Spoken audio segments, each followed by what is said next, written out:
আল্লাহ রাব্বুল আলামিন সেই কথা জানায় দেন, ডান হাতে আমলনামা পেয়ে তারা আনন্দিত হয়ে মানুষের মাঝে বলতে থাকবে, ইন্নী যারানতু আন্নী মুলাকিন হিসাবিয়া। আমি ডান হাতে আমলনামা পাবার কারণ হলো যে আমি দুনিয়ায় এই ব্যাপারে দৃঢ় ধারণা, দৃঢ় বিশ্বাস রাখতাম যে আমাকে হিসাবের কাঠগড়ায় দাঁড়ানো লাগবে। আর একদল বাম হাতে আমলনামা পাবে, বাম হাতে, যে বাম হাতে আমলনামা পাবে সে আফসোস করবে সেদিন। কি বলবে? আল্লাহ তাআলা বলেন, ওয়া আম্মা মান উতিয়া কিতাবাহু বিশিমালি ফায়াকুলু ইয়া লাইতানি লাম উতা কিতাবিয়া ওয়া লাম আদরি মা হিসাবিয়া ইয়া লাইতাহা কানাতিল কাদিয়া মা আগনা আন্নী মালিয়া হালাকা আন্নী সুলতানিয়া। বাম হাতে যে আমলনামা পাবে সে বলবে, ইয়া লাইতানি লাম উতা কিতাবিয়া, হায় দুর্ভোগ, আমি যদি এই কিতাব, এই আমলনামা না পাইতাম তাহলে কতই না ভালো হতো। লাম উতা কিতাবিয়া ওয়া লাম আদরি মা হিসাবিয়া, আমি যদি এই হিসাব না জানতাম, এই হিসাবটা যদি আমি না জানতাম কতই না ভালো হইতো। আমি যদি প্রথম মৃত্যু, ওই যে যখন মরছিলাম, ওটাই যদি আমার চূড়ান্ত খতম হয়ে যাইত কতই না ভালো হইতো। ইয়া লাইতাহা কানাতিল কাদিয়া মা আগনা আন্নী মালিয়া, হায়রে আজকে আমার মাল সম্পদ সন্তান কোনো কাজে আমার লাগলো না, আমার ক্ষমতা কোনো কাজে লাগলো না।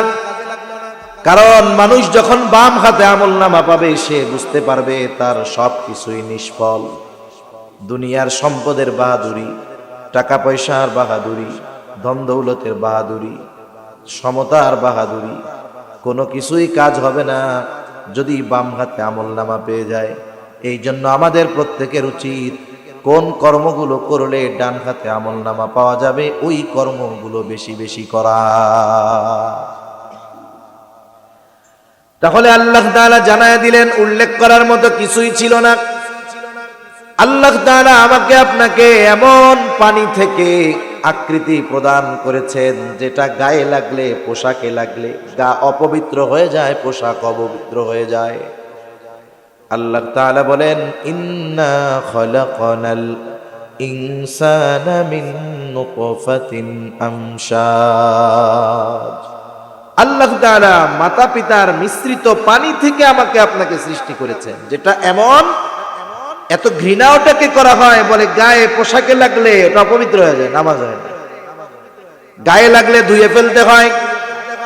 আমাদেরকে আল্লাহ তাআলা ওই রকম পানি থেকে সৃষ্টি করেছেন। এর মানে প্রথম কথা, আল্লাহ তাআলা আমাদেরকে বোঝাতে চান, গোলাম তোমার এই আকার আকৃতি সৃষ্টির মূল উৎসটা কি একটু চিন্তা করো।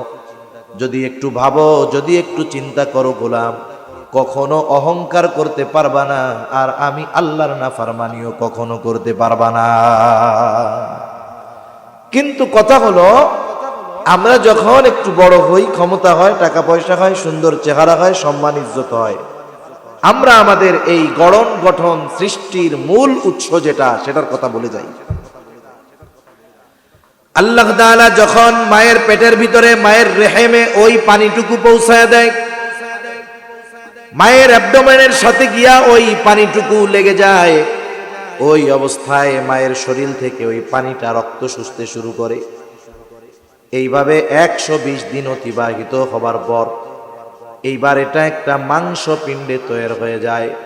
লম্বা কথা সংক্ষেপে বলতেছি, এই 120 দিন পর মায়ের পেটে যখন আমি আপনি মাংসের টুকরা হয়েছিলাম, ওই পর্যন্ত আমি আপনি একটা মৃত টুকরা ছিলাম, কোনো প্রাণ ওইটার মধ্যে ছিল না। এই জন্যই তো আল্লাহ তাআলা কোরআনুল কারীমের মধ্যে বলেন, আল্লাযী খালাকাল মাউতা ওয়াল হায়াতা লিয়াবলুয়াকুম আইয়ুকুম আহসানু আমালা। আল্লাহ রাব্বুল আলামিন বলেন, তিনি আল্লাহ। বলে কে? খালাকাল মাউতা ওয়াল হায়াহ, যিনি মৃত্যু এবং জীবন সৃষ্টি করেছেন, তার মানে আগে মরা ছিলাম, এরপরে জীবন পেয়েছি। মায়ের পেটে ছিলাম মরা, এরপরে আল্লাহ তাআলা জীবন দিয়েছেন। এই জন্য আল্লাহ তাআলা মৃত্যুর কথা আগে উল্লেখ করে বলেন, যিনি মৃত্যু এবং জীবন সৃষ্টি করেছেন। কেন? বলে লিয়াবলুয়াকুম, তোমাদের পরীক্ষা করার জন্য। কিসের পরীক্ষা? বলে আইয়ুকুম আহসানু আমালা, তোমাদের মধ্যে কার আমল কত সুন্দর। তাহলে আল্লাহ তাআলা আগে মৃত্যুর কথা বলেছেন, মৃত সৃষ্টির কথা আগে বলছেন। তার মানে রূহ এক পাশে রাখেন, রূহ মনে করেন নাই। মায়ের পেটের ভিতরে যখন আমি আপনি গেছি, ছিলাম একটু পানি, ওইটার থেকে একটা মরা মাংসের টুকরা হয়েছে, ওটা তো মরা। এরপরে আল্লাহ তাআলা ওই মরা মাংসের টুকরার মধ্যে প্রাণ দিয়েছেন। এজন্য আল্লাহ আগে বলছেন কি, আমি মৃত্যু এবং জীবন সৃষ্টি করেছি। 120 দিন পর আল্লাহ তাআলার নির্দেশে মায়ের পেটের মধ্যে একজন ফেরেশতা চলে যায়। ফেরেশতার দায়িত্ব কি? ওজাইয়া যে কাজগুলো আল্লাহর নির্দেশে করে, প্রথমে আল্লাহর নির্দেশে রূহ মায়ের পেটের মধ্যে ওই মৃত মাংসের টুকরার মধ্যে রূহ ফুঁকা দেয়। যখন রূহ দেয় তখন মরা মাংসের টুকরা প্রাণ ফিরা পায়। মানুষের প্রথম তৈরি হয় তার হার্ট। কি তৈরি হয়? হার্ট। হাতও হয় না, পাও হয় না, চোখও হয় না, মাথাও হয় না, কানও হয় না, কিচ্ছু হয় না। আগে কি হয়? হার্ট হয়। দেখেন কোরআনুল কারীমের মধ্যে আছে, আল্লাহ তাআলা কোরআনুল কারীমের মধ্যে বলেন, ইন্নাল্লাহা ইনদাহু ইলমুস সাআহ ওয়া ইউনাজ্জিলুল গায়থ ওয়া ইয়ালামু মা ফিল আরহাম। আল্লাহ তাআলা বলেন, আল্লাহ তাআলার কাছে কিয়ামতের ইলম আছে। কখন কিয়ামত হবে দুনিয়ার কেউ জানে না, জানে কে? ওয়া ইউনাজ্জিলুল গায়থ, মেঘ হইলেই বৃষ্টি হয় না, কিন্তু কোন মেঘ বৃষ্টি নামাবে যিনি জানেন তিনি কে? ওয়া ইয়ালামু মা ফিল আরহাম, মায়ের পেটের ভিতরে ছেলে না মেয়ে এটা কেউ জানে না, যিনি জানেন তিনি কে? বলতে পারেন হুজুর, আমরা তো আমার নাতি, আমার ছেলে দুনিয়ায় আসার 3 মাস আগেই জানছি। ওই আল্ট্রাসোনোগ্রাম কইরা পোলা হইব না মাইয়া হইব, ওইটা জানছেন কখন? বলে সব আকৃতি পাওয়ার পরে। কিন্তু আল্লাহ যখন ওই মরা মাংসের মধ্যে প্রাণ দিছে, তখন আমি আপনি কেন কোনো বিজ্ঞান বের করতে পারবে না যে এই যে প্রাণ পেল মায়ের পেটে, এটা ছেলে হবে না মেয়ে হবে, এটা বিজ্ঞান বের করতে পারে না। এই কথাই আল্লাহ বলেন। এই জন্য অনেকে বলে যে মার পেটের মধ্যে কি আছে এটা আল্ট্রাসোনোগ্রাম করে দেখা যায়। আরে দেখা যায় কখন?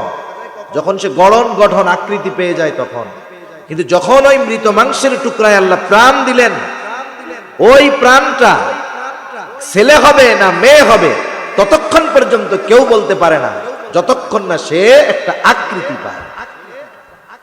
এই জন্যই আল্লাহ তাআলা বলেন, ওয়া ইয়ালামু মা ফিল আরহাম, মাতৃগর্ভে কি আছে কেউ জানে না, জানে আল্লাহ।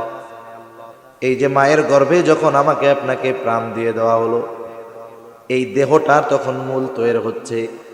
এই দেহের সাথে রূহের সম্পর্ক, কম্বিনেশন কতদিন থাকবে, ওই মায়ের গর্ভে থাকা অবস্থায় ওটা নিশ্চিত হয়ে যায়।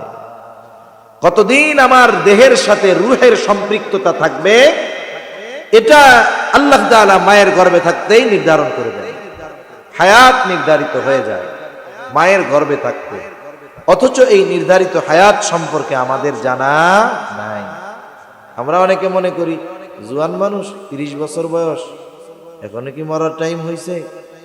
আমি 80 বছরের বুড়া হবো, আমার দাদা 90 বছর বাচ্চা, বাপ 85 বছর, আমি তো কমসে কম 80। এ চিন্তা করে লাভ নাই। আবার অনেকে দেখা যায় যুবক মারা গেছে, লেখে অকাল মৃত্যু। অকাল কোনো মৃত্যু নাই, ও মরবে কবে? ও তো দুনিয়া আসার আগেই আল্লাহ ফিটিং করে রাখছে, ঠিক কিনা বলেন? ওর মরার টাইম যখন তখনই মরছে, কাল যখন আইছে তখনই মরছে, অকালে মরে নাই। তাহলে আমার আপনার হায়াত কতদিন, এটা আল্লাহ তাআলা মায়ের পেটে থাকতে নির্ধারিত করে দিয়েছেন। এইবার মনে করেন দুনিয়ায় আসলাম, কারো হায়াত 10 বছর, কারো 20 বছর, কেউ বা দুনিয়ায় ভূমিষ্ঠ হওয়ার পরেই দুনিয়া থেকে চলে যায়। আমার আপনার নির্ধারিত সময় আছে। ওই সময় যখন চলে আসবে, সুস্থ থাকলেও বাঁচা যাবে না, সময় যদি না আসে অসুস্থ হলেও সে মরবে না। আর সময়টা এত নিখুঁতভাবে নির্ধারণ করা যে মালাকুল মাউত একেবারে যথাসময়ে হাজির হয়ে যাবে।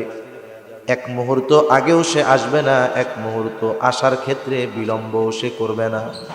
আল্লাহ তাআলা সেই কথাও জানায় দিয়ে বলেন, ফাইদা জাআ আজালুহুম লা ইস্তাখিরুনা সাআতাও ওয়ালা ইস্তাকদিমুন।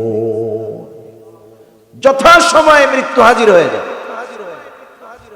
যথাসময়ে মালাকুল মাউত হাজির হবে, এক মুহূর্ত আগেও আসবে না, এক মুহূর্ত বিলম্ব তার হবে না। আমার আপনার থেকে রূহটাকে বের করে নিয়ে যাবে। আসলে কার মৃত্যু কেমন হবে? কোরআনুল কারীমের মধ্যে আল্লাহ তাআলা নেককারের মৃত্যুর কথাও জানায় দেন, বদকারের কথাও আল্লাহ জানায় দিয়েছেন। হাদিসের মধ্যেও আসছে বদকার আর নেককারের মৃত্যুটা কেমন হবে। আরে নেককার এর জন্য মৃত্যু তো হাদিয়া, কারণ নেককার জানে মৃত্যু হলো একটা পর্দা, এপারে দুনিয়া ও পারে রয়েছে তার জন্য আল্লাহর জান্নাত। এজন্য মৃত্যু মুমিনের জন্য হাদিয়া, কিন্তু যারা দুনিয়ায় পাপাচারে লিপ্ত হয়েছে এদের জন্য তো কঠিন। রূহের সাথে এই দেহের সাথে দীর্ঘ অবস্থানের কারণে একটা মোহাব্বত তৈরি হয়ে যায়। মনে করেন আপনাদের বাড়ি কুমিল্লা, আপনার সাথে চাকরি করে ওই তেতুলিয়ার একজন, এখান থেকে 700-800 কিলোমিটার দূর, আত্মীয়তার সম্পর্ক নাই, রক্তের সম্পর্ক নাই, একসাথে 10 বছর চাকরি করছেন, একসাথে থাকছেন।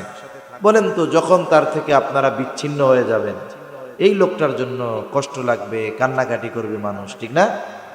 এই যে দুইজন একসাথে থাকার কারণে দুজন যখন পৃথক হতে যায় মায়া লাগে, অনেক স্মৃতি মনে পড়ে, কান্না আসে, কান্নাকাটি করে। আজকে আমার ছোট একটা বাচ্চা আছে, মাদ্রাসায় পড়ে, মাদ্রাসার মুহতামিম সাহেব দায়িত্ব ছেড়ে দিয়েছেন, চলে যাবেন। ছোট ছোট বাচ্চারা চিন্তা করে, মুহতামিম সাহেব বাচ্চাদের খুব মহব্বত করে, ভালোবাসে। মুহতামিম সাহেব চলে যাবেন, একটা বিদায় সংবর্ধনা অনুষ্ঠান হইতেছে, বাচ্চারা গেছে, হুজুর চলে যাবে, এটা বাচ্চাদের সহ্য হয় নাই, কান্নাকাটি শুরু করে দিয়েছে। ছোট ছোট বাচ্চারা, অবুঝ শিশু, ওস্তাদের বিচ্ছেদ হবে তাদের সাথে, এই কারণে তাদের কষ্ট লাগতেছে। তার মানে একসাথে কিছুকাল অবস্থান করলে একটা মায়া, মোহাব্বত, ভালোবাসা পয়দা হয়, এটা স্বাভাবিক বিষয়। একসাথে থাকা অবস্থায় অনেক মনোমালিন্যতা হতে পারে, একসাথে যখন আসে কথা কাটাকাটি হয়, হয়তো মারামারিও হয়, কিন্তু যখন বিচ্ছেদের সময় আসে তখন কিন্তু একে অপরের প্রতি মায়া লাগে, কষ্ট লাগে। আরে এই লোকটার সাথে এতদিন থাকলাম, কথা কাটাকাটি হয়েছে, কত কত আনন্দ করছি, কত রাগারাগি হয়েছে, কত মান অভিমান হয়েছে। রূহের সাথে দেহের সাথে এই দীর্ঘ সময়ের সম্পর্ক। এই জন্য মালাকুল মাউত যখন আসে, কিছু কিছু অবস্থা এমন হয় যে রূহ দেহ থেকে আলাদা হইতে চায় না, বিচ্ছেদে কষ্ট পায়। কিন্তু মুমিন ব্যক্তির ক্ষেত্রে ভিন্ন রকম। কেন? হাদিসের মধ্যে আসছে মুমিন ব্যক্তির রূহ নেওয়ার জন্য যেই ফিরিস্তারা আগমন করে, আজরাইল আলাইহিস সালাম হলেন মৃত্যুর ফিরিস্তাদের সর্দার। ওনার বাহিনী যখন পাঠায় দেওয়া হয়, নেককার বান্দার কাছে তারা সাদা সুন্দর পোশাক পরিহিত অবস্থায় আসে, সুঘ্রাণময় পোশাক এবং নরম তুলতুলে তোয়ালে কাপড় নিয়ে হাজির হয়। নেককার বান্দার পাশে এসে তাকে অভয় দিতে থাকে, চিন্তা কইরো না। রহমতের ফিরিস্তারা তার কাছে আসে, আইসা অভয় দিতে থাকে, চিন্তা কইরো না, তুমি ভয় পেও না, আল্লাহ তাখাফু ওয়ালা তাহজানু ওয়া আবশিরু বিল জান্নাহ। ওই ফিরিস্তারা আইসা তাকে অভয় দিয়ে বলে, তুমি চিন্তা কইরো না, ভয়ও পেও না। শুধু তাই না, ওই ব্যক্তি ইমানদার, দুনিয়ায় থাকা অবস্থায় তাকে জান্নাতের সুসংবাদ জানায়া দেয়। মৃত্যুর কষ্ট সবার হয়, কিন্তু জান্নাতের সুসংবাদ যখন জানতে পারে ওই কষ্টটা তার অনুভব হয় না। যেমন মনে করেন মানুষকে যখন অপারেশন করে, বুক ফেটে ফেলে, কেটে ফেলে, হার্ট অপারেশন করে, ড্রিল মেশিন দিয়ে হাড় কাটে, হাতুড়ি বাটাইল দিয়া হাড় কাটে, অপারেশনের সময়, হার্ট অপারেশনে। কিন্তু যেই ব্যক্তির অপারেশন ও কোনো কিছু টের পায় না, কেন? বলে অ্যানেস্থেসিয়া দিয়ে দিছে, অবশ হয়ে গেছে। ব্যথা ঠিকই লাগে, কিন্তু অ্যানেস্থেসিয়ার কারণে ব্যথা অনুভব হয় না। আবার আধুনিক চিকিৎসা তো এত সহজ, বলে রোগীকে অজ্ঞানও করে না, সজ্ঞানে ওই স্থানটাকে অবশ করে ওপেন হার্ট সার্জারি করা হয়। ও দেখতেছে যে আমার এটা কাটতেছে, কিন্তু ব্যথা লাগে না। ব্যথা লাগে ঠিক, অনুভব হয় না অ্যানেস্থেসিয়ার কারণে। আল্লামা জুবায়ের আহমদ আনসারী রাহমাতুল্লাহি আলাইহি হুজুর মাঝে মধ্যে উপমা দিতেন এরকম, যে আগে আমরা গ্রামে দেখছি মুসলমানি দিত, মুসলমানি যে দিত এরে কি কয়? হাজাম। হাজাম কয় না? হাজাম। হাজাম যেই গ্রামে ঢুকতো, ওই গ্রামে যেই কয়টা পোলাপানের আকাটা ছিল আর কি, হাজাম দেখলেই মনে করতো আজরাইল আইছে, সাঙ্গের উপরে উঠে গিয়া বলাইতো যে কারে আজকে জবাই দিয়ে দেয় তার ঠিক আছে। এই ভয়ে পোলাপান সব পালাইতো, মানে এরে খুব ডরাইতো সবাই, যাদের মুসলমানি দেওয়া হয় নাই। এখন যারে মুসলমানি দিবে তার বাড়ির লোক তোরে ধরে টরে আনছে, আর ও তো কান্নাকাটি করে অবস্থা খারাপ।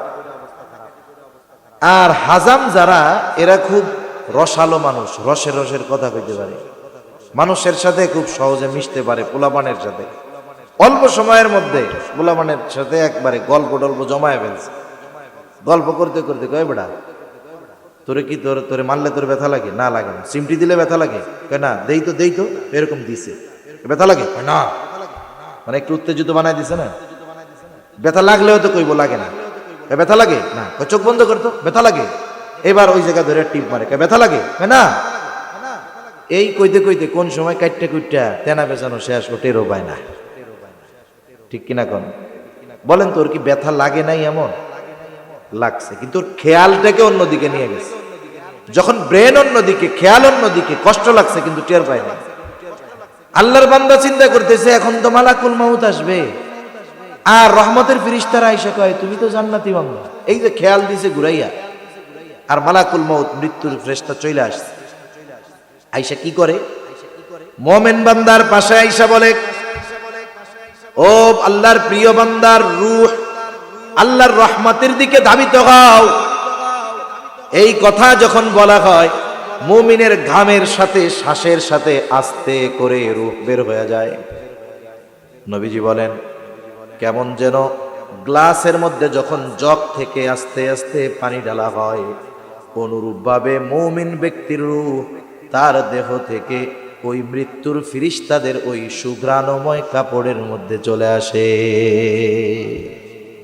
তার মৃত্যু তো সুন্দর, কত সুন্দর মৃত্যু তার।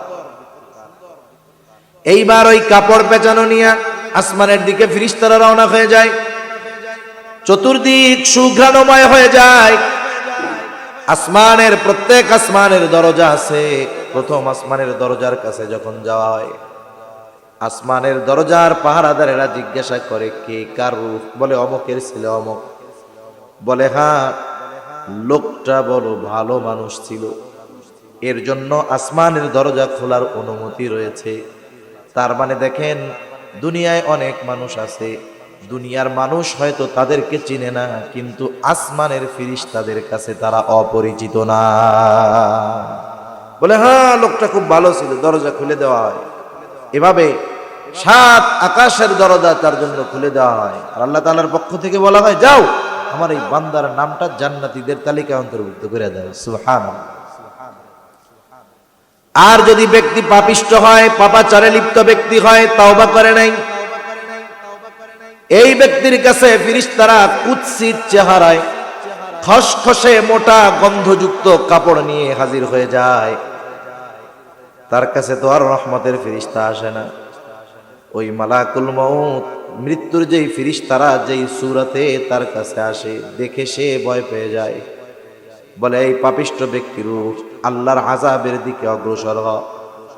এই ধমক দেওয়ার পর রূহ দেহ থেকে বিচ্ছিন্ন হতে চায় না, দেহ থেকে বাহির হতে চায় না। এইবার গোটা দেহের মধ্যে সে দৌড়াদৌড়ি করতে থাকে, কিন্তু ফেরেশতারা তো তাকে ছাড়বে না। জোরপূর্বক তাকে তার দেহ থেকে পৃথক করে দেওয়া হয়, বের করে নেওয়া হয়। কেমনে? বলে যদি কোনো শিক গরম দেওয়া হয় আর সেটাকে যদি তুলার মধ্যে ঢুকায় দেওয়া হয়, ওই শিক, গরম শিক তুলার মধ্যে গলে পেঁচায়া যায়। এইবার ওটাকে টান দিতে বের করতে হলে খুব জোরে টান দিয়ে বের করতে হয়। বলে ওই রকম ভাবে তার দেহ থেকে, রূহ থেকে বের করা হয়। কষ্টটা কত হয় তাফসীরের মধ্যে আসছে, বলে একটা ছাগলকে যদি জীবিত চামড়া ছিলে ফেলা হয়, ওই ছাগলের যত কষ্ট হয় একজন পাপিষ্ঠ ব্যক্তির মৃত্যুর সময় তার চাইতে আরো বেশি কষ্ট হয়। এটা বাস্তব কষ্ট হয়, কিন্তু বলতে তো পারে না। যদি বলতে পারতো তাইলে আমরা বুঝতে পারতাম কি কষ্ট হয়, কিন্তু ওর তো বলার আর সুযোগ নাই। কিন্তু কষ্ট যে হয় এ ব্যাপারে কোনো সন্দেহ নেই। এইবার ওইটা নিয়ে দিছে রওনা, গন্ধ চতুর্দিকে ছড়ায় গেছে। ফেরেশতারা বলে কার রূহ? বলে অমুকের ছিল। অমুক না না না না, এটা খারাপ ছিল, ওর জন্য দরজা খোলার অনুমতি নাই। আল্লাহ তাআলার পক্ষ থেকে বলা হয় ওর নামটা জাহান্নামীদের তালিকায় লিখে দাও। এরপরের কাজ কি? বলে কবরে 3 প্রশ্ন করা হবে। মার রাব্বুক ওয়া মা দীনুক। নবীকে দেখায় বলা হবে মা হাদার রাজুলুল্লাযী বুইসা ফীকুম, এই ব্যক্তিকে যাকে তোমাদের কাছে প্রেরণ করা হয়েছিল, তোমার রব কে, তোমার দ্বীন কি? আর এই ব্যক্তি কে যাকে তোমাদের কাছে প্রেরণ করা হয়েছে? মনে রাখবেন, দুনিয়ার পরীক্ষার হলে প্রশ্নের জবাব দুনিয়ায় লেখাপড়া করলে, মুখস্থ করলে দেওয়া যায়, কিন্তু কবরের প্রশ্নের জবাব যতই মুখস্থ করা হোক না কেন, যদি ওই প্রশ্নের আলোকে এই দুনিয়ায় মানুষ আমল না করে, আল্লাহর কসম কবরের প্রশ্নের জবাব মুখস্থ করে দেওয়া সম্ভব হবে না। দুনিয়ার অনেক সময় পরীক্ষার হলে মানুষ নকল নেওয়া যায়, নকল ছোট কাগজে লেখা সাইরা নিয়ে যায়। যখন দেখে প্রশ্নপত্রের প্রশ্নের সাথে নকল আনা মিলা গেছে, ও কি খুশি। দোস্তরে কয় দোস্ত যা আনছি তাই আইছি। কি বলে? দোস্ত যা আনছি তাই আইছি। এখন কেউ যদি এই চিন্তা করে যে মরার সময় পোলাপানরে ওসিয়ত কইরা যাবো, 3 প্রশ্নের জবাবটা একটু কাগজে লেখা দিস কাফনের মধ্যে, আইসা জিজ্ঞাসা করলেই কইয়া দিমু যে কি জিজ্ঞাসা করবা জানি, এই যে উত্তর, কাম হবে? ওই প্রশ্নগুলোর জবাব কর্মের সাথে নিহিত। যারা আল্লাহর গোলামি যথাযথভাবে করবে ওরা এমনিই জবাব দিবে আমার রব আল্লাহ। যে দিন মাইনা চলবে ও জবাব দিবে আমার দিন ইসলাম। যে নবীর সুন্নাত অনুযায়ী চলবে ও এমনিই বলবে আমাদের নবী মুহাম্মদুর রাসূলুল্লাহ সাল্লাল্লাহু আলাইহি ওয়াসাল্লাম। প্রশ্নের জবাব দিল তো পরীক্ষায় পাস। কবর হবে জান্নাতের বাগান। সুবহানাল্লাহ। এই কবর জান্নাতের বাগান হবে, জান্নাত না, একটা বাগানের মতো। তবে যার কবরটা জান্নাতের বাগান হবে ও মনে করবে এটাই মনে হয় জান্নাত, কারণ এর চাইতে আরামের আর কিছু হইতে পারে না। কারণ প্রশ্নের জবাব যখন দিবে আল্লাহর পক্ষ থেকে ঘোষণা আসবে সাদাকা আবদি, সাদাকা আবদি, ফাফরিশুহু মিনাল জান্নাহ ওয়ালবিসুহু মিনাল জান্নাহ ওয়াফতাহু লাহু বাবান ইলাল জান্নাহ। আল্লাহর পক্ষ থেকে ঘোষণা আসবে আমার এই বান্দা সত্য বলেছে, সত্য বলেছে। জান্নাত থেকে জান্নাতি পোশাক এনে একে পরায়া দাও, জান্নাতের বিছানা তার কবরে বিছায়া দাও, জান্নাতের সাথে তার কবরের সাথে একটা দরজা খুলে দাও। শুধু তাই না, ফেরেশতারা তাকে বলবে কানাউমাতিল আরুস, তুমি ঘুমাইতে থাকো যেমন করে নতুন দুলা ঘুমায়, তোমারে কেউ ডিস্টার্ব করবে না, ঘুমাইতে থাকো। আরেক বর্ণনায় আসছে প্রশ্নের জবাব দিয়া দিল কবর জান্নাতের বাগান। লম্বা সফর,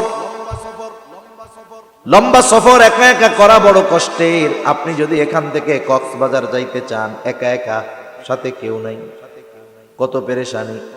গাড়ির থেকে নামতে গেলে টেনশন, না জানি আমার ব্যাগ বক্সটা কে নিয়ে যায়, কোথায় রাইখা প্রস্তাব করবো, পায়খানা করবো, টেনশন থাকে। কিন্তু সাথে যদি একজন বিশ্বস্ত বন্ধু সফর সঙ্গী থাকে, কোনো টেনশন আছে নাকি? নিজেও আরামে ঘুমায়, বন্ধুও পাশে, কোনো টেনশন নাই। কিন্তু পাশে যদি অপরিচিত লোক থাকে ভয় লাগে, না জানি কোন সময় নাকের মধ্যে কি শুকায়া অজ্ঞান বানায় সব কিছু নিয়ে যায়। তার মানে লম্বা সফরে যদি বিশ্বস্ত সফর সঙ্গী না থাকে সফরটা কষ্টের। ওই কবরের সফর লম্বা সফর, এত লম্বা সময় কেমনে কাটবে? হঠাৎ করে তাকায়া দেখবে তার কবরের মধ্যে একজন সুদর্শন মানুষ তার দিকে ছুটে আসতেছে, হেঁটে আসতেছে। কিরে, লোকটা এত সুন্দর, দুনিয়ায় তো কোনোদিন দেখি নাই। জিজ্ঞাসা করবে কি ব্যাপার রে ভাই, তোমাকে তো চিনতে পারলাম না, কি তোমার পরিচয়? এইবার ওই সুদর্শন লোকটা জবাব দিবে, তুমি আমাকে চিনতে পারো নাই, শোনো আমি হইলাম দুনিয়ার তোমার নেক আমল।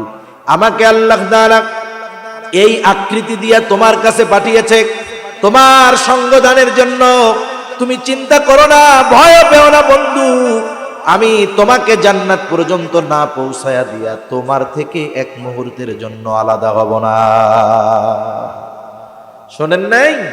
হাদিসের মধ্যে আসছে সূরা মুলক পড়ো, বলে কি হবে? সূরা মুলক কবরে সাথী হবে। সুবহানাল্লাহ। সূরা বাকারা, আলে ইমরান কবরে সাথী হবে। একজন মাথার কাছে দাঁড়াবে, আর এক সূরা পার কাছে দাঁড়াবে। আযাব দিতে আসলে বলবে, এই খবরদার, এরা আমাদের পাঠক, কোনো আযাব দেওয়ার সুযোগ নেই। সুবহানাল্লাহ। এই নেক আমল, ভালো কাজগুলো ভালো আকৃতিতে আমাদের আলমে বরজখে আমাদের সাথী হবে। আর যেটা মন্দ কাজ করছে তো জবাব দিতে পারে নাই, কবরে বিভিন্ন রকমের শাস্তি। দুনিয়ায় যেমন অপকর্ম করবে, অপকর্মের আলোকে আলমে বরজখে তাকে শাস্তি দেওয়া হবে। এমনিই তো কঠিন কষ্ট, কবর সংকীর্ণ করে দেওয়া হবে, আগুনের বিছানা বিছিয়ে দেওয়া হবে, জাহান্নামী পোশাক পরাইয়া দেওয়া হবে, আগুনের পোশাক। এমনিই তো কষ্ট, এর পর দেখবে যে একজন বিভৎস কুৎসিত চেহারার লোক তার দিকে আসছে। এইখান থেকে যদি আপনি আপনাদের ওই ইলিয়টগঞ্জ রিলায়েন্স পাম্প যাইতে চান, কথার কথা 5-3-4 কিলো রাস্তা যাইতে চান, উঠছেন রিক্সায় বা সিএনজিতে, কিন্তু আপনার পাশে এমন একটা উঠছে 3 বছর গোসল করে না, দাঁত মাজে না, মাথায় জট, কাপড়ের কালার এত ময়লা হয়েছে যে উপর দিয়ে এরকম ময়লা ফালানো যাবে, লোকটার 15 হাত দূর থেকে গন্ধ পাওয়া যায়, ওই রকম একটা লোক যদি আপনার পাশে বসে, 5 মিনিটে আপনার 500,000 কিলোমিটার সফরের কষ্ট হবে। ওরে দেখলেই তো আপনার এইটুক যাইতে জান বের হয়ে যাবে। তার মানে লম্বা সফরে যদি সাথী যদি কষ্টকর হয়, তাহলে এটা বড় কষ্টের। এইবার ওই লোককে দেখে তার আরো বিরক্তি হবে, এমনিই তো কষ্ট। ও জিজ্ঞাসা করবে এই মুসিবতের সময়, তুমি আবার কে রে ভাই? বলবে তুমি কি আমাকে চেনো নাই? বলে না। বলে আমি হলাম তোমার দুনিয়ার সুদ, ঘুষ, বেপর্দা, বেনামাজি, গোনা, মিথ্যা। আল্লাহ তাআলা তোমার পাপগুলোকে এই রূপ দিয়ে আমাকে তোমার কাছে পাঠিয়েছে। তুমি যতই কষ্ট পাও না কেন, তুমি যতই বিরক্ত হও না কেন, আমি তোমার থেকে ততক্ষণ পর্যন্ত আলাদা হব না যতক্ষণ না তোমাকে আমি জাহান্নামে পৌঁছায়া দেই। আমি জাহান্নামে পৌঁছায়াই তোমার থেকে আলাদা হব। তাহলে এর কষ্টটা কত? আর যার কবরটা জান্নাতের বাগান, এর আরাম কত?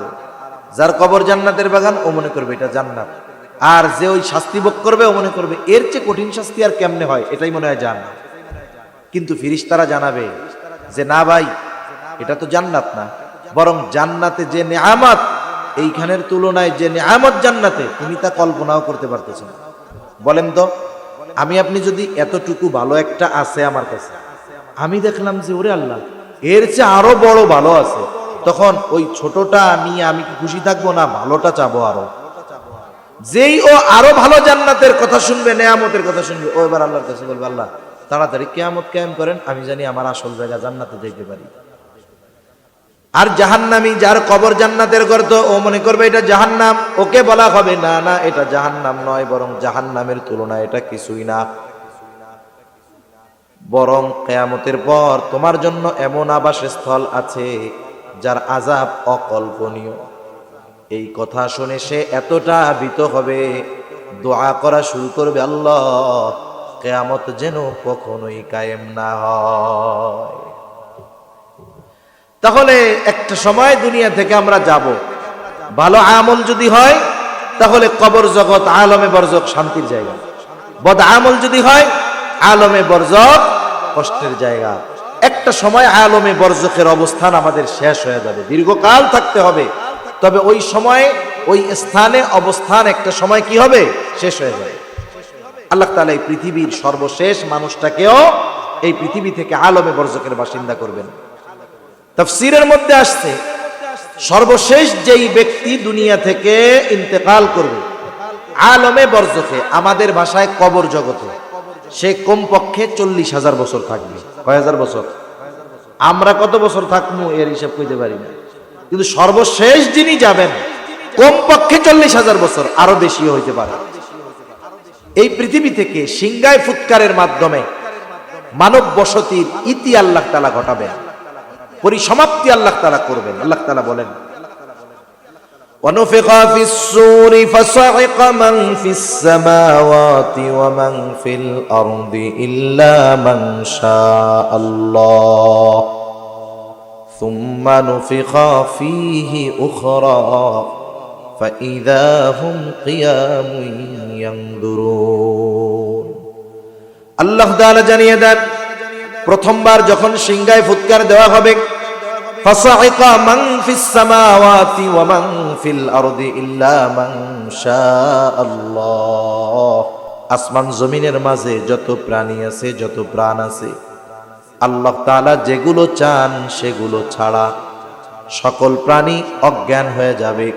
মুফাসসিরিনে কেরাম বলেন, সিংগায় ফুৎকারের আওয়াজে প্রথমে অজ্ঞান হবে, এরপরে সকলের মৃত্যু ঘটবে। মৃত্যুর মাধ্যমে সর্বশেষ মানুষটাও আলমে বরজখের বাসিন্দা হয়ে যাবে। এরপর আল্লাহ তাআলা বলেন, সুম্মা নুফিখা ফীহি উখরা ফাইযা হুম কিয়ামুন ইয়ানজুরুন। আবার যখন এরপরে সিংগায় ফুৎকার দেওয়া হবে, তখন মানুষ কি হবে? ফাইযা হুম কিয়ামুন ইয়ানজুরুন। যে যেখানে মরছিল, পাহাড়ে, জঙ্গলে, সাগরে, সমুদ্রে, যে জায়গায় হয় হোক, ওই জায়গা থেকে তারা ওইটা কি করবে? দাঁড়িয়ে। ফাইদা হুম কিয়ামুন ইয়ানজুরুন, দাঁড়াবে আর উল্টা তাকায় দেখতে থাকবে কি হইতেছে এইগুলা। আল্লাহ তাআলা কোরআনুল কারীমের আরেক জায়গায় বলেন, ওয়ানুফিখা ফিস সূরি ফাইদা হুম মিনাল আজদাসি ইলা রাব্বিহিম ইয়ানসিলুন। প্রত্যেকেই তাদের রবের দিকে ছুটতে থাকবে, দৌড়াতে থাকবে। আল্লাহ তাআলা সব কিছু সেটিং ফিটিং করে দিবে। হাসরের ময়দানের অবস্থাটা কেমন হবে? রাসূলুল্লাহ সাল্লাল্লাহু আলাইহি ওয়াসাল্লাম বলেন, কিয়ামতের দিন মানুষকে যখন পুনরুত্থিত করা হবে, পুনরুজ্জীবিত করা হবে, সকল মানুষ বিবস্ত্র অবস্থায় উঠবে, কারো গায়ে পোশাক থাকবে না। আয়েশা সিদ্দিকা রাদিয়াল্লাহু তাআলা আনহা জিজ্ঞাসা করেন, ইয়া রাসূলুল্লাহ, মানুষেরা কি লজ্জা পাবে না? একজন কি আরেকজনের দিকে তাকাবে না? এত ভীতিকর একটা পরিবেশ তখন হবে যে মানুষ একজন আরেকজনের দিকে তাকাবে, এটা চিন্তাও করবে না, প্রত্যেকে নিজের চিন্তায় বিভোর থাকবে। আল্লাহ তাআলা হাসরের ময়দানে কয়েকটা অবস্থা হবে সবচাইতে ভীতিকর মুহূর্ত, যেই সময় সবাই নীরব হয়ে যাবে, সবাই নিস্তব্ধ হয়ে যাবে, কারো মুখে কোনো কথা থাকবে না, সবাই চুপ করে পরবর্তী অবস্থার জন্য পর্যবেক্ষণ করতে থাকবে। এর মধ্যে একটা সময় কখন? বলে এর মধ্যে একটা সময় হলো আল্লাহ তাআলা যখন মানুষের আমলনামা দেওয়ার ঘোষণা দিবেন। আমলনামা দেওয়ার ঘোষণা দিবেন, জানানো হবে যে সকলকে তার দুনিয়ার কর্মের কর্মফল কি আর কর্ম কি সব দিয়ে দেওয়া হবে। এই যে ফাইল পড়াই বলতে পারবে যে আমার ফলাফল কি, পাস না ফেল, জান্নাত না জাহান্নাম। আমলনামাগুলো ছেড়ে দেওয়া হবে। আমলনামাগুলো প্রত্যেকের হাতে পৌঁছায়া যাবে। আহকামুল হাকিমিন ঘোষণা করবেন, ইকরা কিতাবাকা কাফা বিনাফসিকাল ইয়াউমা আলাইকা হাসিবা। আল্লাহ তাআলা বলবেন, তুমি পড়ো তোমার কিতাব, কাফা বিনাফসিকাল ইয়াউমা আলাইকা হাসিবা। আজকে তোমার হিসাব নেওয়ার জন্য তুমি নিজেই যথেষ্ট। পড়ো আমলনামা। আমলনামা যেই ভাষাই থাক না কেন, আমলনামা প্রত্যেককে পড়বার যোগ্যতা যিনি দান করবেন তিনি কে?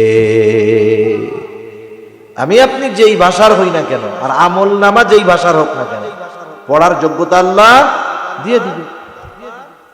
মানুষ পড়বে। যারটা ভালো, যে ডান হাতে পাইছে, একদল তো ডান হাতে পাবে, আর একদল পাবে কোন হাতে? বাম হাতে। বাম হাতে সামনে থেকে না, তাফসীরে আসছে হাতটাকে বুক চিরে পেছন দিকে, এরপরে তার হাতে আমলনামা দেওয়া হবে। এর দ্বারাই সে বুঝতে পারবে যে আমি আজকে শেষ। আর ডান হাতে যারা আমলনামা পাবে, এরা প্রথমে এটা নিশ্চিত হবে যে আমার চিরকাল জাহান্নামে থাকা লাগবে না, আমি চিরকাল জাহান্নামে থাকবো না, এটা নিশ্চিত জান্নাতে পাওয়ার দ্বারা। তবে হিসাব নিকাশের পরে আল্লাহ তাআলা চাইলে যদি পাপ থাকে শাস্তি দিতে পারে, চাইলে মাফ করে বিনা হিসাবে জান্নাত দিতে পারে। তবে ওই মুহূর্তে ডান হাতে আমলনামা পাওয়াটাই হবে সবচাইতে বড় আনন্দের। ডান হাতে যারা আমলনামা পাবে কত খুশি। আল্লাহ তাআলা বলেন, فَأَمَّا مَنْ أُوتِيَ كِتَابَهُ بِيَمِينِهِ فَيَقُولُ هَاؤُمُ اقْرَءُوا كِتَابِيَهْ إِنِّي ظَنَنْتُ أَنِّي مُلَاقٍ حِسَابِيَهْ। আল্লাহ তাআলা বলেন, ডান হাতে যারা আমলনামা পাবে এরা কতটা আনন্দিত হবে। ডান হাতে আমলনামা পাবার পর সে মানুষদেরকে ডেকে ডেকে বলবে, ফায়াকুলু হাউম ইকরাউ কিতাবিয়া, এই তো আমার কিতাব, এই তো আমার আমলনামা, তোমরা পড়ো। মানুষদেরকে আনন্দে বলতে থাকবে। সাথে সাথে ডান হাতে আমলনামা কেন পেয়েছে এর কারণ হিসাবে সে বলবে, ইন্নী যানানতু আন্নী মুলাকিন হিসাবিয়া। ডান হাতে আমলনামা পাওয়ার কারণ হলো আমি এই ব্যাপারে দৃঢ় বিশ্বাস রাখলাম। দুনিয়ায় কি বিশ্বাস? বলে আমার কর্মফলের হিসাব আল্লাহ তাআলার সামনে দেওয়া লাগবে, আমাকে হিসাবের মুখোমুখি হতে হবে, এই দৃঢ় ধারণা আমি দুনিয়ায় রাখতাম। এখন এই হিসাব দিতে হবে কার সামনে? জোরে বলেন, কার সামনে? দুনিয়ায় যা হয় হোক, আমি দুনিয়ার আইনের চোখ ফাঁকি দিয়ে বাইসা গেলাম, যাইতে পারি, কিন্তু আল্লাহর সামনে তো আমাকে হিসাব দেওয়া লাগবে। এই ব্যাপারে আমি দুনিয়ায় দৃঢ় বিশ্বাসী ছিলাম বিদায় আমি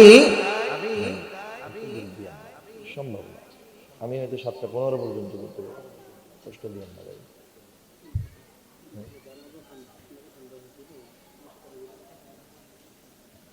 এটা কোনো কথা হইলো? কথা বলি 1 ঘন্টা 1 ঘন্টা। আমি যে বলছিলাম এতক্ষণ আমার বুক ব্যথাচ্ছে, দীর্ঘ সময় লম্বা সময় কথা বলা কষ্টকর, ঠান্ডার জন্য সমস্যার কারণে। আর বলো 1 ঘন্টা 1 ঘন্টা কথা বলি আমি, 7:15 পর্যন্ত, এটা আরো সুন্দর হবে। এখন বিভিন্ন জায়গায় আজান দিচ্ছে, এই মাইকগুলো বাজবে, নামাজের সমস্যা হবে না?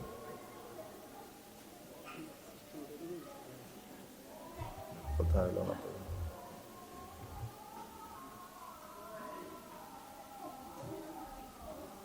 তাহলে কোন কথা জানি বলতেছিলাম? ডান হাতে যারা আমলনামা পাইল কি বলবে? যে ইন্নী যানানতু আন্নী মুলাকিন হিসাবিয়া, যে আমি এই ব্যাপারে দৃঢ় ধারণা রাখতাম যে আমাকে হিসাবের মুখোমুখি হওয়া লাগবে। আল্লাহ রাব্বুল আলামিন সেই কথা জানায় দেন। ডান হাতে আমলনামা পেয়ে তারা আনন্দিত হয়ে মানুষের মাঝে বলতে থাকবে, ইন্নী যানানতু আন্নী মুলাকিন হিসাবিয়া, আমি ডান হাতে আমলনামা পাবার কারণ হলো যে আমি দুনিয়ায় এই ব্যাপারে দৃঢ় ধারণা, দৃঢ় বিশ্বাস রাখতাম যে আমাকে হিসাবের কাঠগড়ায় দাঁড়ানো লাগবে। আর একদল বাম হাতে আমলনামা পাবে। বাম হাতে, যে বাম হাতে আমলনামা পাবে সে আফসোস করবে সেদিন।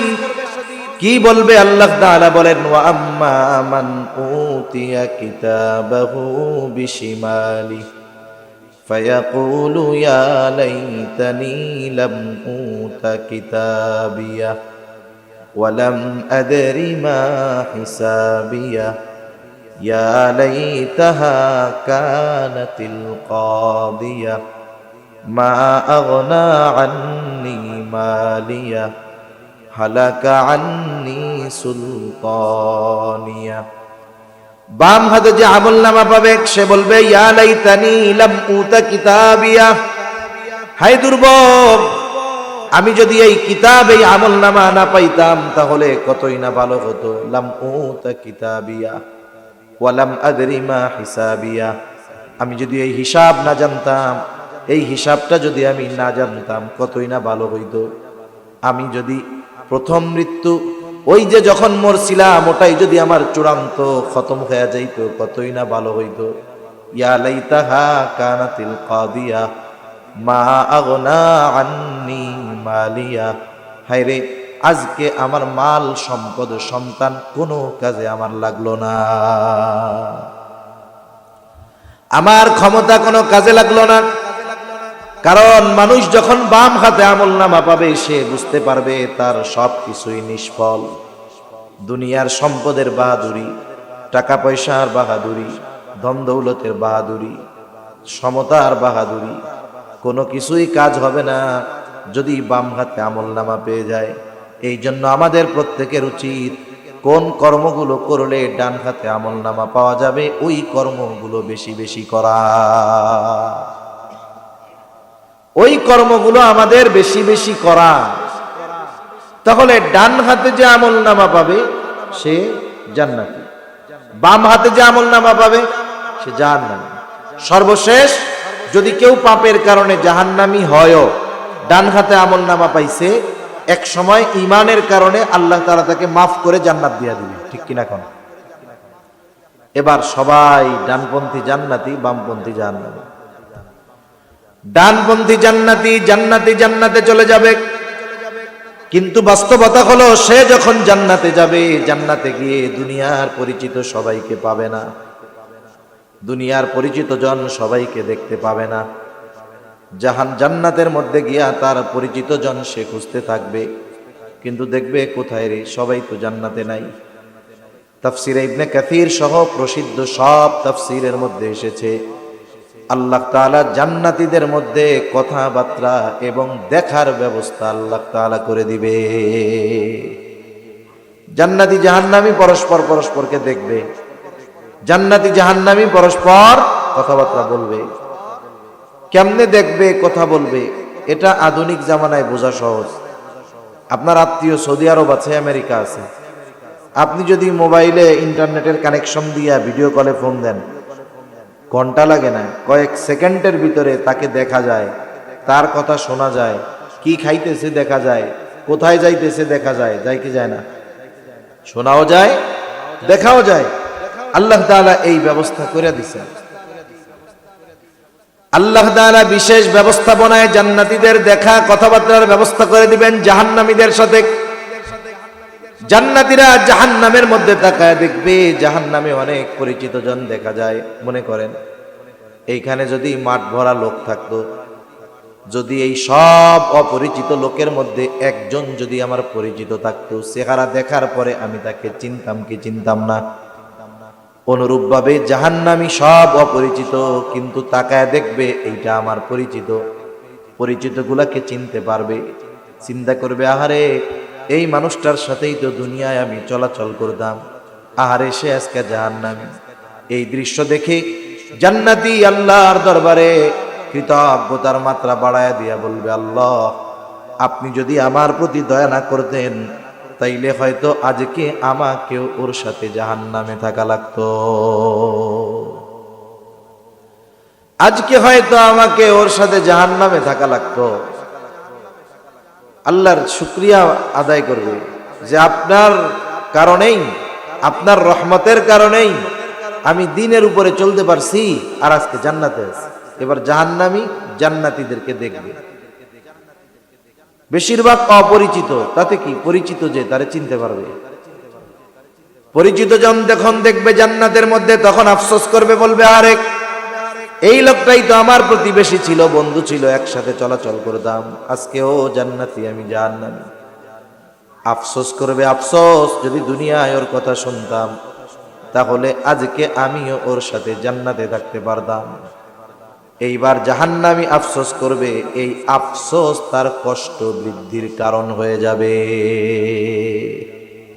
আফসোস তার কষ্ট বৃদ্ধির কারণ হবে।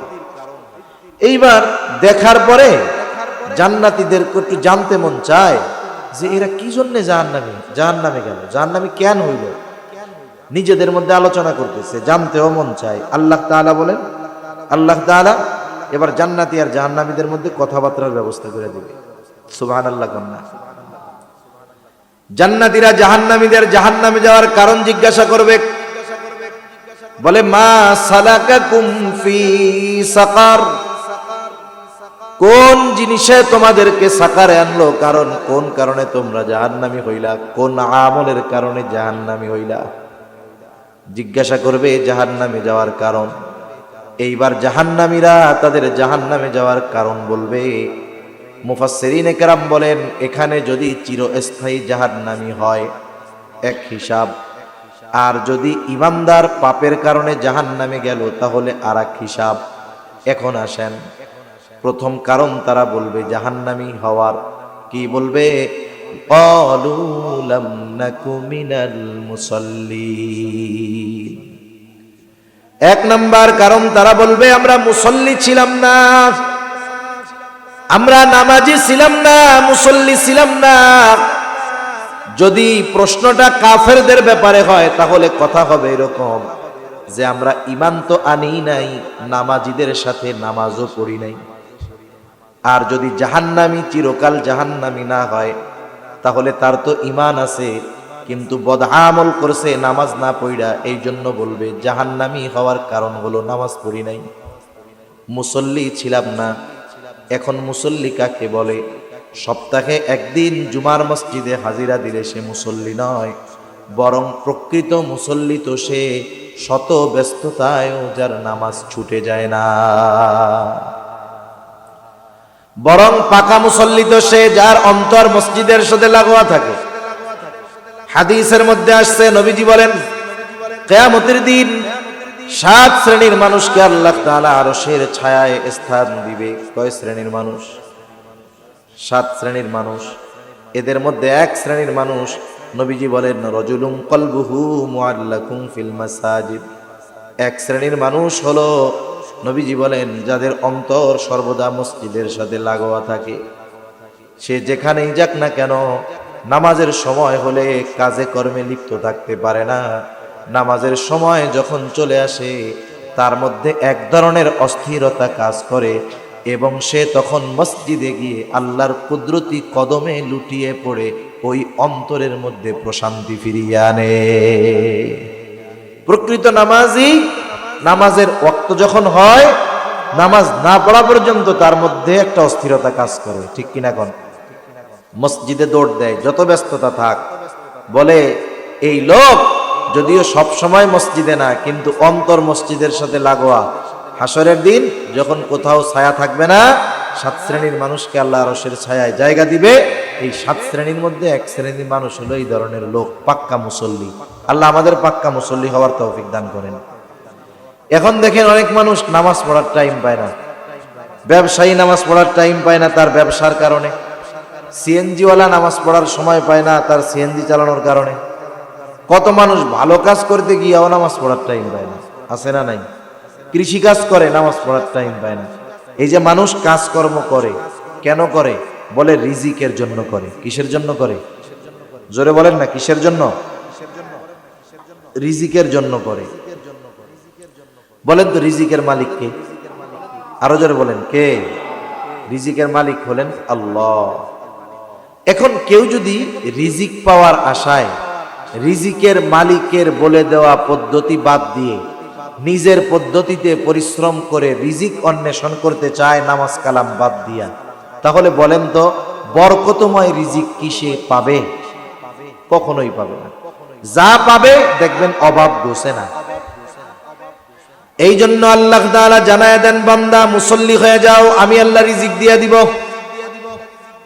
আল্লাহ তাআলা কোরআনুল কারীমের মধ্যে আমাকে আপনাকে এবং আমার আপনার অধীনস্থদেরকে মুসল্লি বানানোর নির্দেশ দিয়া বলেন, ওয়া'মুর আহলাকা বিস-সালাতি ওয়াসতাবির আলাইহা লা নাসআলুকা রিজকা নাহনু নারযুকুকা ওয়াল আকিবাতু লিত-তাকওয়া। আল্লাহ রাব্বুল আলামিন বলেন, ওয়া'মুর আহলাকা বিস-সালাতি ওয়াসতাবির আলাইহা, তুমি তোমার অধীনস্থদেরকে নামাজের আদেশ করো, তুমিও তার উপরে অটল থাকো। ওয়াসতাবির আলাইহা, তুমিও তার উপরে অটল থাকো। লা নাসআলুকা রিজকা, বান্দারে তুমি নামাজি হয়ে যাও, ঘরের মানুষদেরকে নামাজি বানাও। আমি আল্লাহ তোমার কাছে রিজিক চাই না, বরং শুইনা নাও, তুমি নামাজি, ঘরের মুসল্লি নামাজি, চিন্তার কোনো কারণ নাই, নাহনু নারযুকুকা, আমি আল্লাহ তোমাদেরকে রিজিক দিয়ে দিব।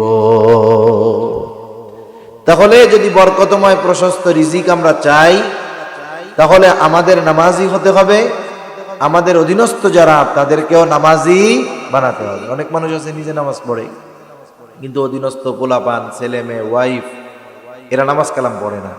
এজন্য নিজেও নামাজি হতে হবে, অধীনস্থদেরকেও নামাজি বানাতে হবে। তাহলে রিজিকের মধ্যে বরকত দিবেন কে? জোরে বলেন কে? কত মানুষ লাখ টাকা বেতন পাইয়াও মাস শেষে অভাব যায় না। কিন্তু আপনার এলাকার মসজিদ মাদ্রাসার শিক্ষক, ইমাম, এনাদের কথা চিন্তা করে, বেতন যা পায় বাস্তবিক অর্থে অনেকে আইসা হুজুরের কাছেই বলে, হুজুর 50,000 টাকা বেতন পাই, 2 জন লোক, এরপরেও টাকা পয়সা থাকে না, দোয়া করেন হুজুর। এখন হুজুর চিন্তা করে আমার বেতনটা বাড়ানোর একটা সুযোগ হইল। এখন কয়, ভাই আপনার 50,000-এ চলে না, আপনি কেশিয়ার মানুষ, আমারে বেতন দেন 10,000, আমার বেতনটা 2,000 বাড়ান। কেন হুজুর, আপনার ইনকামে বরকত আছে। বরকত আছে ঠিক আছে, কিন্তু এই যে বরকত আছে বলাটা কথা ভালো, মতলব খারাপ। তার মানে হুজুরকে তার যোগ্য প্রাপ্য সম্মানী না দেওয়া, এটা হলো মূল উদ্দেশ্য। এজন্য বাস্তবে ইনকামের মধ্যে বরকত আছে, আর এই বরকতের কারণও তো আছে। কোন ইমামের ঘরে বেনামাজি বউ আছে? জোরে কন্যা আছে? নাই। কোন মুহতামিম সাহেবের ঘরে বেনামাজি ওয়াইফ আছে? মাদ্রাসার শিক্ষকের ঘরে বেনামাজি ওয়াইফ আছে? বেনামাজি মা বাপ আছে? পোলাপাইন আছে? হুজুরের ঘরে তো ল্যাংটাটাও 5 ওয়াক্ত নামাজ পড়ে, যেটা বিছানায় মুতে ওইটাও 5 ওয়াক্ত নামাজ পড়ে। ও যে সেজদা দেয় আল্লাহ রে, আল্লাহ তাআলা হয়তো ওদের সেজদার বদৌলতে ইমাম, হাফেজ, আলেম, এদের অল্প উপার্জনে বরকত দিয়ে দেয়, ঠিক কিনা? এজন্য আল্লাহ তাআলাই বলেন, তুমি নামাজি হও, ঘরের মানুষদেরকে নামাজি বানাও, তাহলে আমি আল্লাহ তোমাদের রিজিক দিয়ে দেব। তাহলে যারা রিজিক অন্বেষণের ব্যস্ততায় নামাজ বাদ দেয়, এরা চালাক না বলদ? এদের চাইতে বড় বোকা আর বলদ আর কেউ আছে? এজন্য নামাজ ঠিকমতো পড়লে দুনিয়ায় তো রিজিক পাওয়া যায়, আল্লাহর দেওয়া বরকতময় রিজিক, আখিরাতে জাহান্নাম থেকে বাঁচা যায়। 2 নাম্বার কারণ, তারা বলবে ওয়ালাম নাকুন তুইমুল মিসকিন, আমরা মিসকিনদেরকে খানা খাওয়াইতাম না। অসহায় দরিদ্রদের খানা খাওয়ানো বড় ফজিলতের কাজ। নবীজি সাল্লাল্লাহু আলাইহি ওয়াসাল্লামের কাছে একজন লোক এসে জিজ্ঞাসা করে, আইয়ুল ইসলামি খাইর, ইসলামের মধ্যে সর্বোত্তম আমল কোনটা? নবীজি ছিলেন উম্মতের রুহানি ডাক্তার। একই প্রশ্ন ব্যক্তির পরিবর্তনে জবাবও তিনি ভিন্ন রকম দিতেন, ব্যক্তির ভিন্নতায় জবাব ভিন্ন রকম দিতেন। এই ব্যক্তির এই প্রশ্নের জবাবে নবীজি বলতেছেন, তুতিমুত তুআম ওয়া তাকরাউস সালাম আলা মান আরাফতা ওয়া মান লাম তারিফ। নবীজি বলেন, তুমি মানুষকে সালাম খানা খাওয়াও, আর পরিচিত অপরিচিত সবাইকে সালাম দাও। এই যে খানা খাওয়ানোর কথা বলতে গিয়া নবীজি বলেন নাই দরিদ্ররে খাওয়াও, ধনীরে খাওয়াবা না। বরং মুহাদ্দিসিনে কেরাম বলেন, একেবারে একজন গরিব মানুষ, সেও যদি আল্লাহর সন্তুষ্টির জন্য একজন ধনী মানুষকে খানা খাওয়ায়, সওয়াব আছে না নাই? চিন্তা করেন, যার খাবারের প্রয়োজন নাই, ধনী টাকাওয়ালা, একেও যদি আল্লাহর জন্য খাওয়ানো হয়, এতেও যদি সওয়াব হয়, তাইলে মিসকিন অসহায় যার খাবারের প্রয়োজন, তাকে খানা খাওয়াইলে সওয়াব বেশি হবে না কম হবে? বেশি সওয়াব হবে। কেন? 2টা কারণে। 1 নাম্বার, খাওয়াইছেন যার প্রয়োজন নাই, তারে আল্লাহর জন্য খাওয়াইয়া সওয়াব, কিন্তু এরে খাওয়াইলে, মিসকিন রে খাওয়াইলে সওয়াব কমপক্ষে 2 গুণ। কেন? বলে 1 নাম্বার, তার তো খাবারের প্রয়োজন, খাবারটা তার কি প্রয়োজন। হাদিসের মধ্যে আসছে, নবীজি সাল্লাল্লাহু আলাইহি ওয়াসাল্লাম বলেন, যখন কোন মুসলমান অপর মুসলমানের প্রয়োজন মিটায়, আল্লাহ রব্বুল আলামিন ওই মুসলমানের দুনিয়া আখিরাতের প্রয়োজনগুলো মিটিয়ে দেয়। আবার খানা খাওয়াইলে, খানা খাওয়ানোর আলাদা ফজিলত। এখন এই মিসকিনটা যদি আমার আপনার প্রতিবেশী হয়, তাইলে এরে খাওয়াইলে আরো বেশি ফজিলত। কেন? 1 নম্বরে প্রতিবেশী হিসাবে ফজিলত, 2 নম্বরে খানা খাওয়ানোর ফজিলত, 3 নম্বরে প্রয়োজন মেটানোর ফজিলত। এখন এই প্রতিবেশী মিসকিন যদি আত্মীয় হয়, অনেক সময় আছে না আত্মীয় প্রতিবেশী কিন্তু দরিদ্র মানুষ, তাইলে সওয়াব আরো বেশি।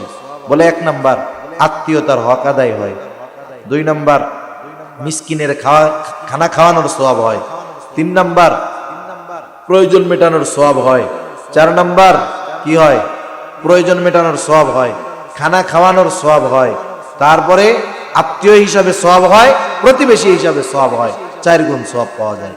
এজন্য নিকটস্থ আত্মীয় যদি অভাবী দরিদ্র থাকে এদের খবর বেশি বেশি নেওয়া দরকার। এই যে মাদ্রাসা আছে, অনেক ইয়াতীম অসহায় আছে, মিসকিন আছে, গরিবের পোলাপান পড়ে, যদি আপনারা পারেন এদেরকে খাওয়াবেন, চাউল দিয়া দিবেন, নাইলে বাড়িতে লজিং রেখে খাওয়াবেন, খাওয়াইলে কোনো লস নাই। আর খাওয়ানোটা স্বার্থের জন্য নয়, বরং খাওয়াইতে হবে কার জন্য, জোরে কোন? আত্মীয় স্বজনদের দাওয়াত দিয়ে খাওয়ানো হয়, ফজিলত ফায়দা আছে না নাই কোন? আছে। বিবাহ শাদীর দাওয়াত দেয়, ছেলের অলিমা হবে, দাওয়াত দিয়ে খাওয়ায়, সওয়াব আছে না নাই? আছে তো, সওয়াব আছে।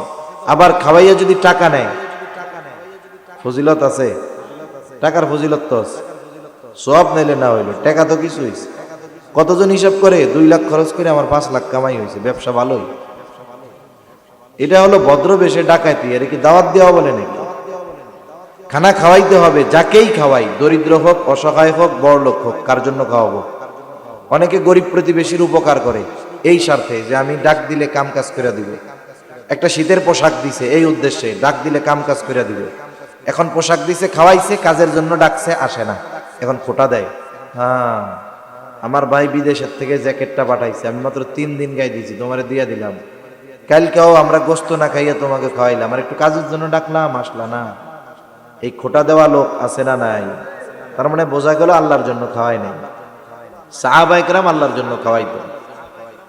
আল্লাহ তাআলা তাদের ব্যাপারে বলেন, ইন্নামা নুতঈমুকুম লিওয়াজহিল্লাহি লা নুরিদু মিনকুম জাযাআন ওয়ালা শুকুরা।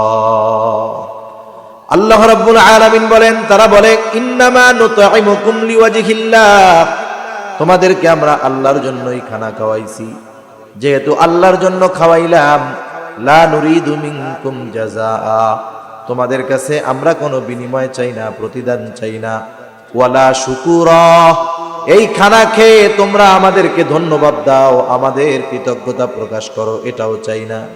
শুকরিয়া আদায় খানা খাইয়া আল্লাহ তাআলার করবা, খানা খাওয়াইছি আল্লাহ তাআলার জন্য, এর প্রতিদান আমাদেরকে আল্লাহ তাআলাই দিবে। এজন্য মিসকিন অসহায় যারা আছে আমরা এদের খানা খাওয়াবো, বলেন ইনশাআল্লাহ।